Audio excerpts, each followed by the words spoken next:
여러분, 제가 군대에 있을 때 참 힘들어했던 일 두 가지가 있었습니다. 그 하나는 바로 이 제설 작업인데요. 눈을 치우고 치워도 끝도 없이 눈이 오는 거죠.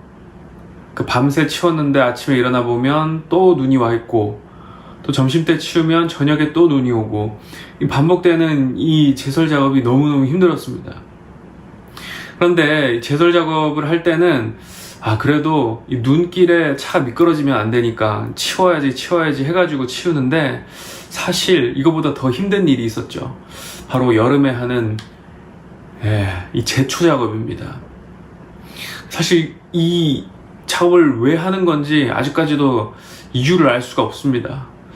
근데 이 제초 작업이 더 힘들었던 이유는 뭐냐면, 정말 이 잡초들의 생명력이 어마어마하다는 겁니다. 오늘 뽑고 나면 또 내일 자라나 있고, 내일 뽑고 나면 그 다음날 또 자라나 있고, 끝도 없이 뽑는 거예요. 여름이니까 날도 덥고, 이거 왜 하는지 이유도 모르겠고, 그러니까 너무너무 힘들었던 거죠. 참 그 잡초의 질긴 생명력에 놀랐습니다. 근데 여러분, 우리의 삶에도, 우리의 인생에도 이 잡초처럼 끊임없이 자라나는, 그리고 뽑아내야 하는 일, 있다는 사실을 알고 있습니까?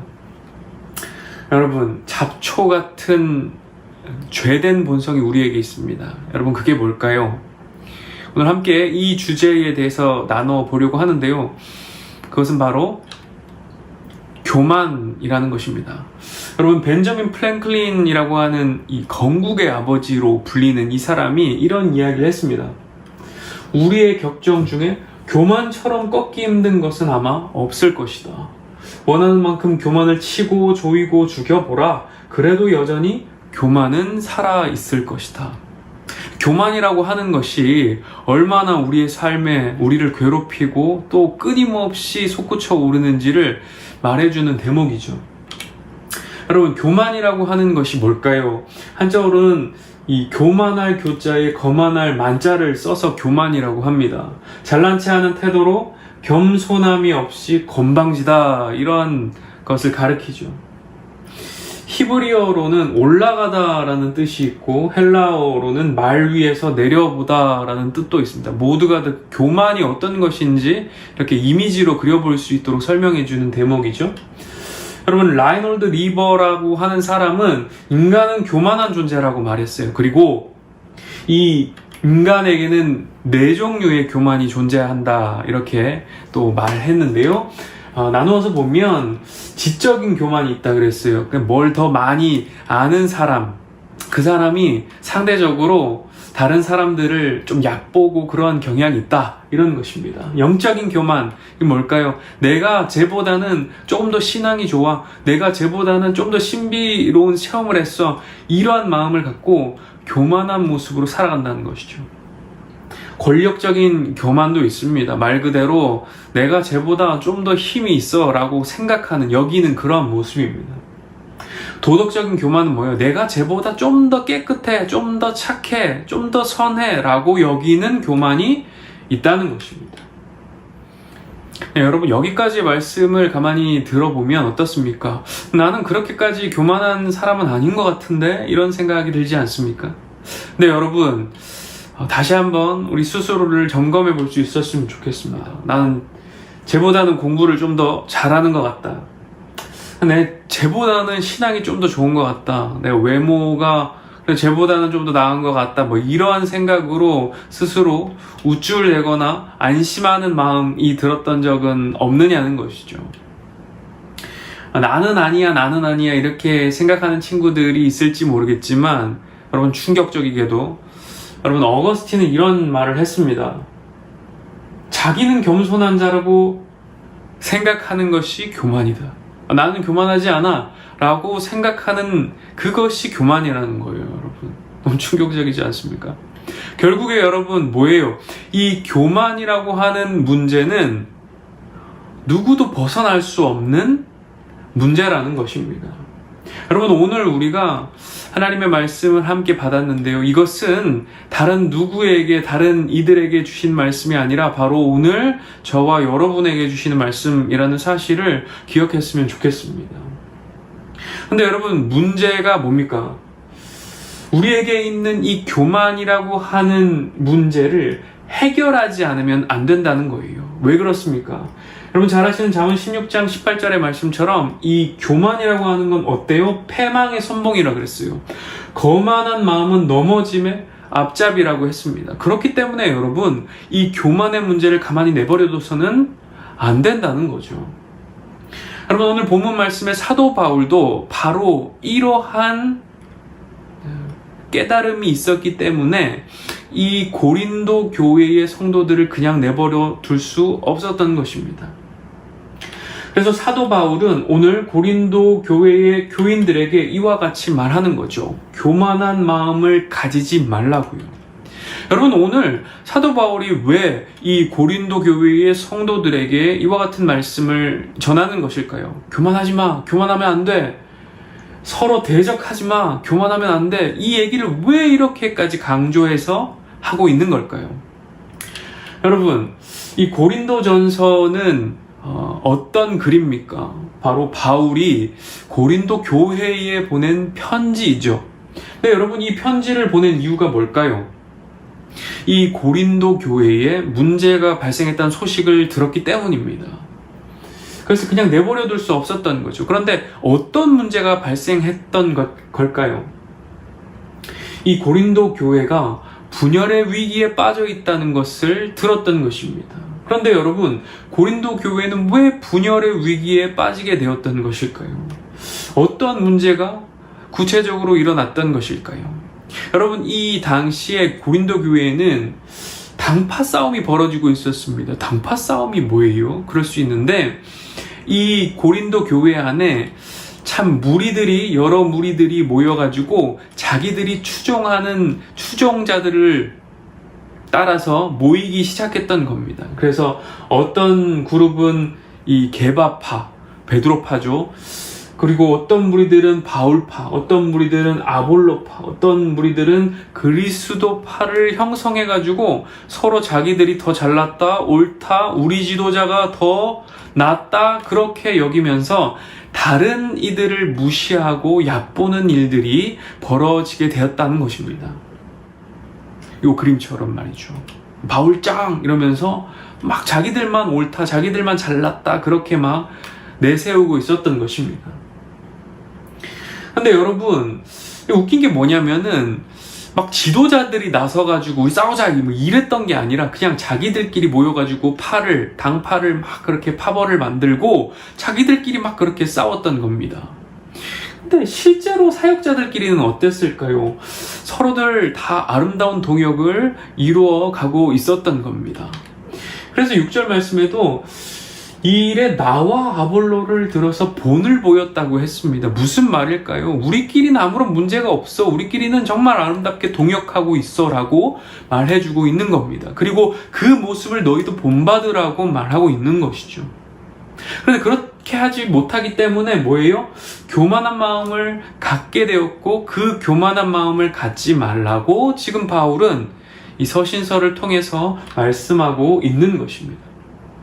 사실 이 고린도 교회의 교만에 대한 문제는 굉장히 뿌리 깊은 문제였습니다. 왜냐하면 이 고린도라고 하는 도시 자체가 대단히 교만한 도시였기 때문입니다.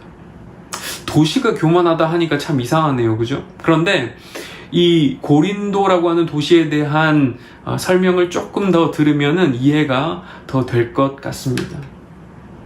여러분, 이 고린도라고 하는 도시는 인구 70만이 모이는, 그 당시로 따지자면 이 고대 시대에는 굉장히 큰 도시였습니다. 또 특별하게도 이 고린도는 항구 도시로 유명했어요. 근데 여러분, 지금도 그렇지만 이 항구 도시, 바닷가를 근처로 하고 있는 도시들은 어때요? 이 잡신들, 우상신들을 이 숭배하는 그런 경향이 많습니다. 또 항구도시니까 어떻습니까? 무역의 중심지가 되는 거예요. 근데 무역의 중심지가 된다는 건 뭐예요? 많은 거래들이 오고 갔고 또 그 속에 많은 이윤을 남기게 되었다는 것을 우리가 유추해 볼 수 있습니다. 그래서 이 고린도라고 하는 도시는 물질적으로 굉장히 풍요로운 도시였습니다. 근데 여러분, 돈이 많으면 어때요? 이 돈을 가지고 뭐 어디 딴 데 막 쓰는 게 아니라 유흥을 즐기는 데에 막 쓰는 겁니다. 그러니까 어때요? 음란의 문화가 굉장히 발달해 있었던 것이죠.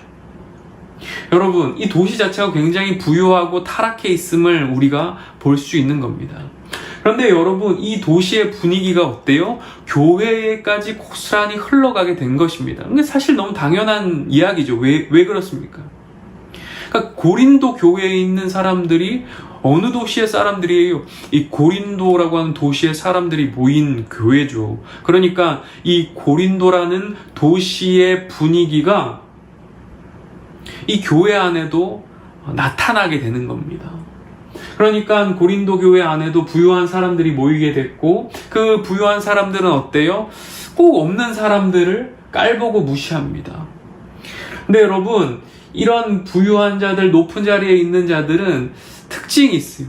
어딜 가든지 또 언제든지 더 높은 자리에 있고 싶어 한다는 겁니다. 그러니까 여러분, 교회 안에서도 어떤 일이 벌어지죠? 누가 더 크고 잘났느냐는 논쟁을 벌이게 되는 겁니다.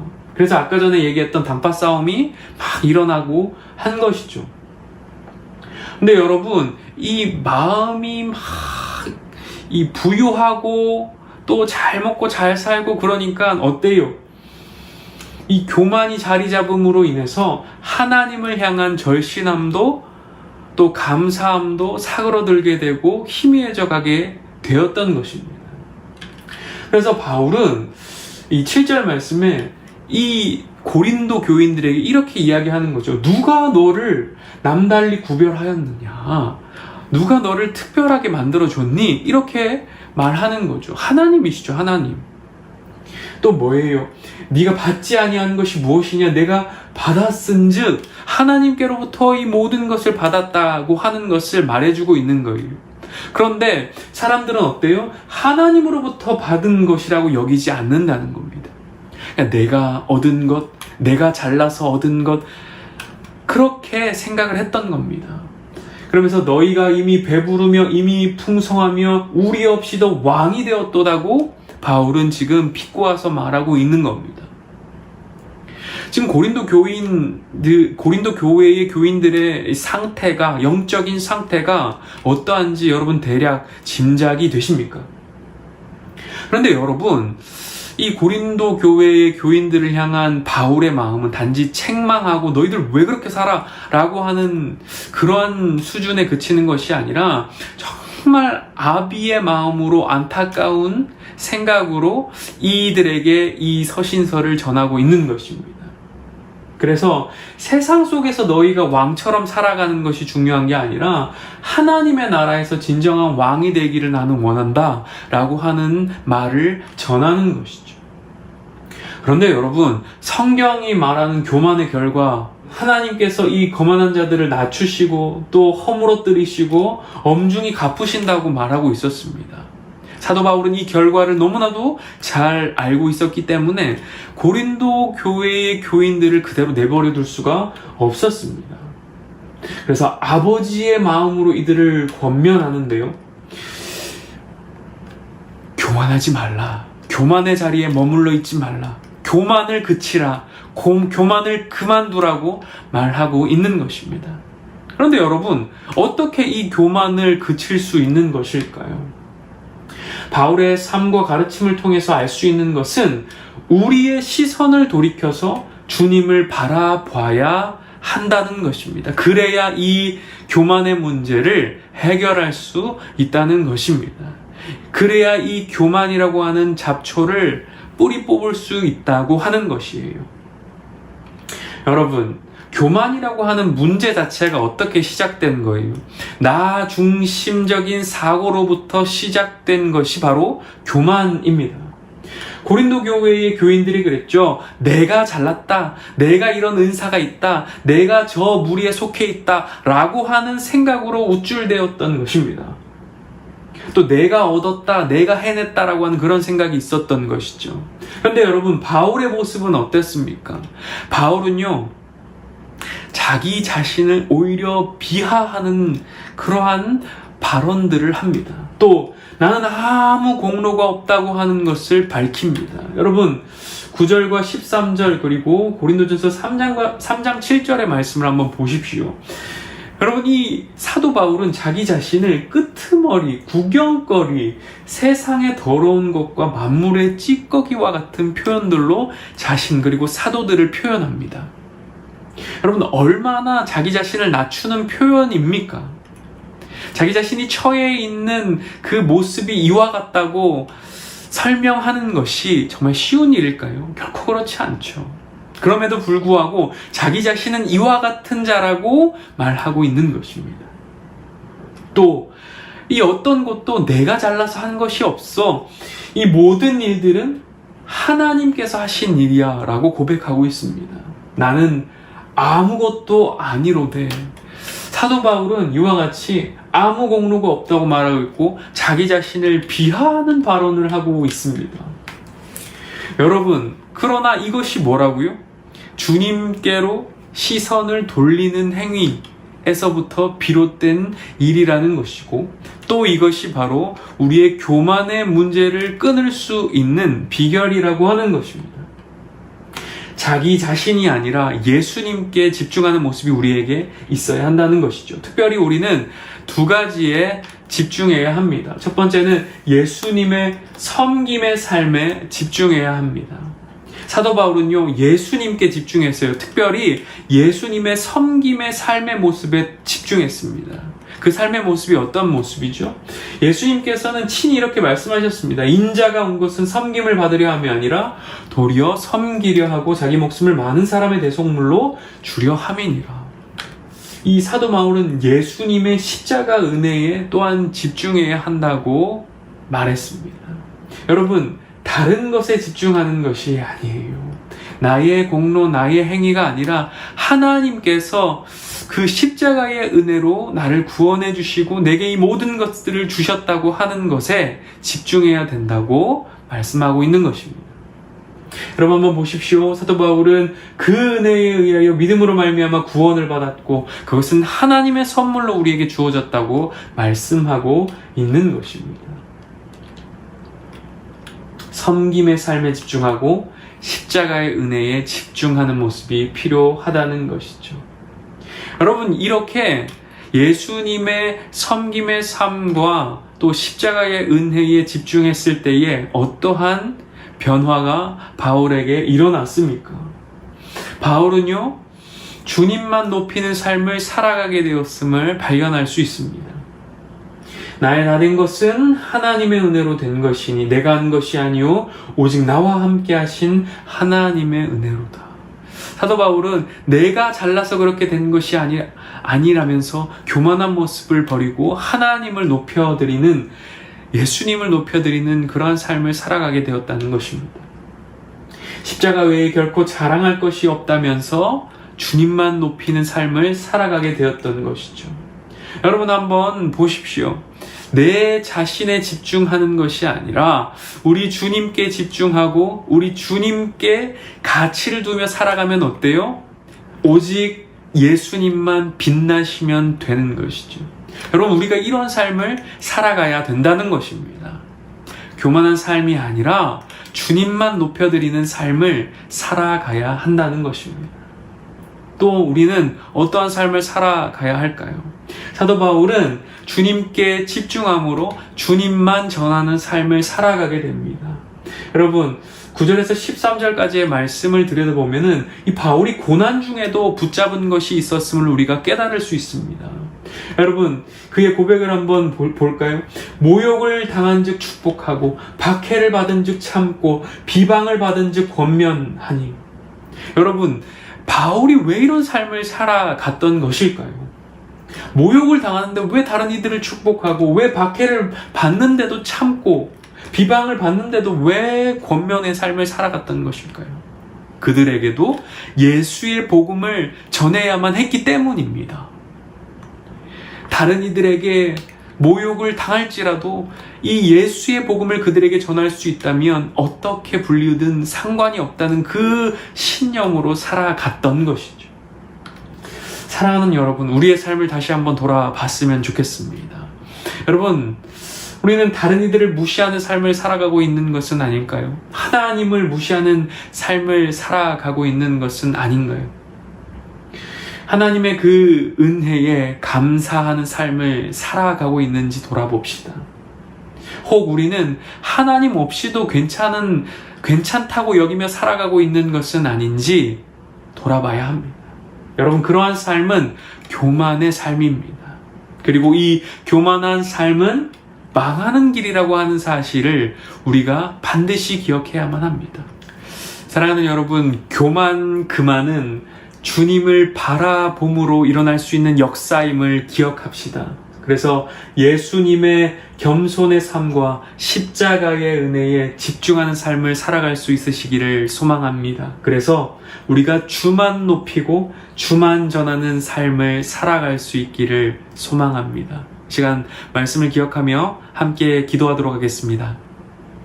살아계신 하나님, 오늘도 우리에게 말씀 주심에 감사를 드립니다. 하나님, 우리에게 숨겨져 있는 교만의 죄악들을 들여다보게 하시고 그 죄를 주님 발 앞에 내려놓고 자복하며 회개하며 기도하게 하시니 감사를 드립니다. 하나님, 이 교만이라고 하는 죄악이 우리의 삶을 갉아먹지 않도록 도와주시고 하나님을 바라봄으로 주님의 겸손의 삶과 십자가의 은혜에 집중함으로 교만한 삶을 떨쳐버릴 수 있도록 하나님께서 은혜를 더하여 주시고 우리의 삶이 이제는 주님만 높여드리고 주님만 전하는 삶을 살아갈 수 있도록 복을 내려 주시옵소서. 주님 감사합니다. 모든 말씀을 존귀하신 예수 그리스도의 이름으로 기도드립니다. 아멘.